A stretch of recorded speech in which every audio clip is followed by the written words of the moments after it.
Good morning to all. This is Booklet starting its initial videos on 8 March 2019 Hindu editorials. So we are starting these videos especially for the UPSC aspirants who are preparing for prelims 2019 so that they can cordially prepare for their prelims along with their means.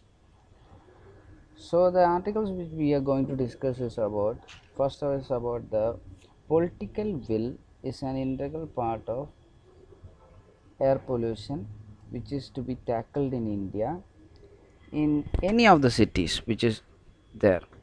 Writer here it is saying about Delhi situation, but we are this can be taken into any cities which has to tackle pollution in India. So here is a prelim based thing, that is that IQ Air Visual 2018 World Air Quality Report is published by Greenpeace. So the report in here states that Delhi remains an extremely hazardous city to live in. So the example by it that the study by it shows that the PM 2.5, an example of a pollutant 113.5 micrograms per cubic meter is present in the Delhi's air compared to the 10. So 113.5 compared to the 10 micrograms per cubic meter in the WHO guidelines. So it's a non-fact to all that Delhi is a smoke city. So the central government, the government of India, has also initiated a national clean air program to tackle these all pollution related issues in 102 cities. The mitigation programs is being beyond 2024. It is being planned beyond 2024. So the situation in cities is to be said that the vehicles contribute to 18 to 23%, biomass 15 to 22, and dusty sources 34% during summer itself. So during summer, this is the situation. Then during winter, it can be almost double the situation. So these sources can be looked at. The dusty sources is the much more thing than the biomass and vehicles.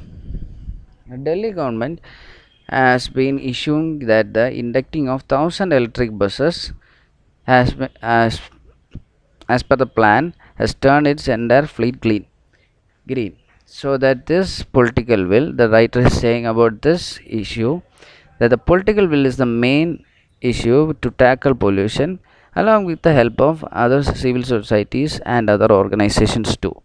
The center's program for adoption of EV should be priority in cities. Cutting nitrogen and sulfur emission from industrial needs a time-bound program supervised by Environment Ministry. This is also a point which you can add in means to that the supervision of the Ministry of Environment or any other organization can also be done in order to ensure the correct implementation of the program to tackle pollution in cities. So the next issue is about the recent Supreme Court judgments. So writer introduces about the four landmark judges which is being done recently: decriminalizing same-sex relations, that is the LGBT issue,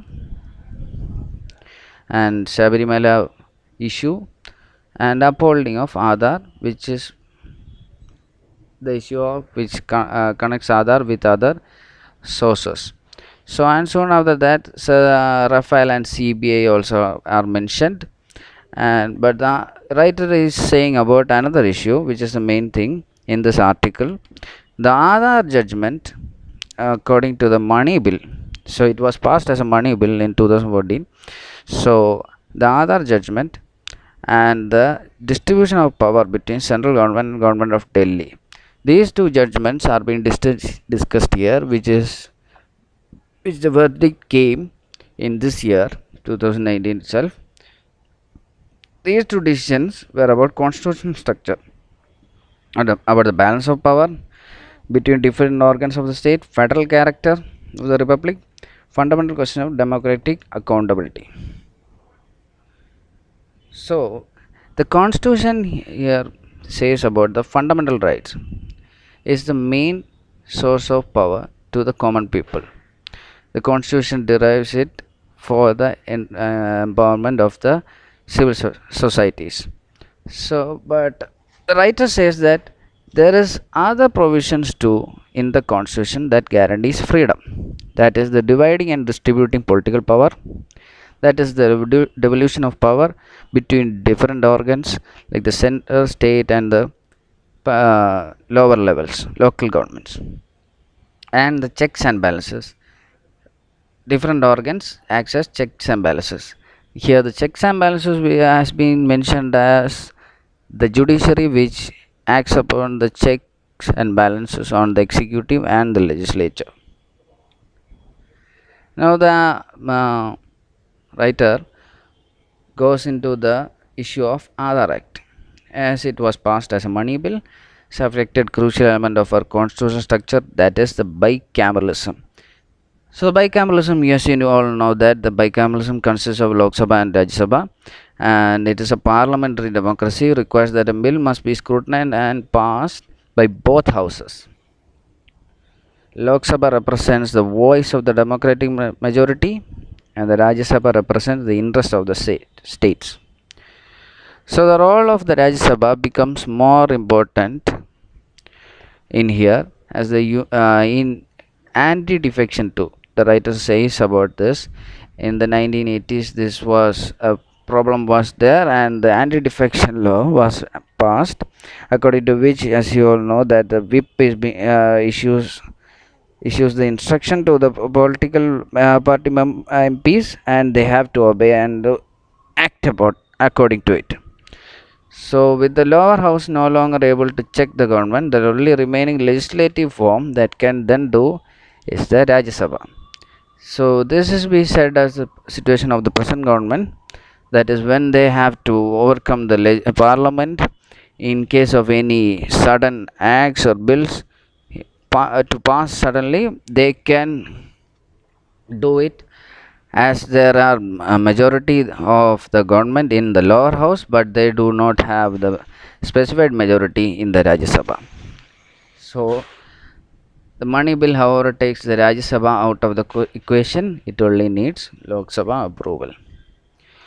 So the court also recently said that the judgment that the Aadhaar Act is valid. So writer is saying about that if the governments who are coming in future too does not have want to bypass the Rajya Sabha scrutiny, they just insert a provision specifying that money for a project is to come from the consolidated fund. So this is the provision which made the Aadhaar Act money bill 2, that the money for the project is to come from the consolidated fund. Any future governments also can bypass the Rajya Sabha by making this provision.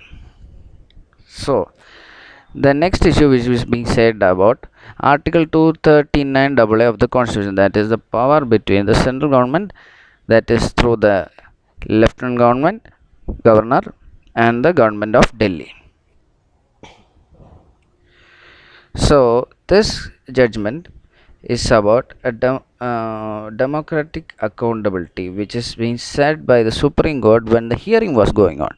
That is, in case of doubt in any issue, in this case, the power would lie with the government that had been directly elected by the people. That is the case of Delhi government itself. This statement was given by the Supreme Court judges at the time of hearing of this case. Sorry. But later the writer is being criticizing an issue about this, that is the control over civil services. The control over civil services is not being done to the Delhi government. Accordingly, that the one judge held that the Delhi government had no control over civil servants above a certain rank, and another judge said that they had no control over civil servants at all. So this is being said by criticized by the writer. So the Supreme Court decision on Article 110 Money Bill and 239 AA status of Federal Unit of Delhi concentrated greater power in the hands of the executive. This is just to know about the issue. This cannot be applied to the exam point of view, but if in order there comes any critical analyze or anything comes, you can add these all to in against the government. So the next thing which is being discussed here is the women and the workplace. So here women and workplace are being discussed at many places, but in this article it is being discussed about the UN office. So we can look into that. So two inter-country issues have emerged as priority in the past 2 years, that is sexual harassment in workplace and the obstacles to women's participation at all levels of workforce, that is including the political representation. So you all know that the Lok Sabha too, our parliament too, has less representation of women in it. So here the writer is saying about a big international body, that is the UN itself, that is September 2017, a system-wide strategy on gender parity to transform UN's representation of women at senior levels was implemented by UN. So today the UN senior management group, 44 out of them has 23 women and 21 men. That is more than half of the group is of women. In response to the Me Too campaign, there has been a wide survey within the UN office itself, but the results were shocking. That is, the 1 in the 3 UN women were sexually harassed by men. So clearly UN gender strategy has much to improve. So this issue has been done in worldwide because there is an old cultural backlog to tackle. This is the issue which is saying. So UN Secretary General has many ways has to do many things to tackle this issue. So the writer here is comparing this issue with the Sexual Harassment of Women at Workplace 2013 Act. So this act was based on a Supreme Court judgment at Vishaga judgment. So then the Parliament passed this act for the women at workplace. So in it a provision is there, that is every office in the country must have an internal complaints committee to investigate all cases of sexual harassment. In this case of UN or different offices, the problem to implement these kind of provisions is difficult, is set by the writer. So we have to tackle these all things in order to implement these all issues. We'll discuss these all later in detail. But the article itself says that the gender reforms begin at home, not only in the family but also in the workplace. So there are other two articles too, which are not mainly based on the UPSC pattern, that is about the India-Pakistan relationships of releasing our recent airman and the American nominee who is going to be the World Bank head. So that is not of our pattern. So these are all for the UPSC pattern. And thank you for the discussion with the bookless. Thank you.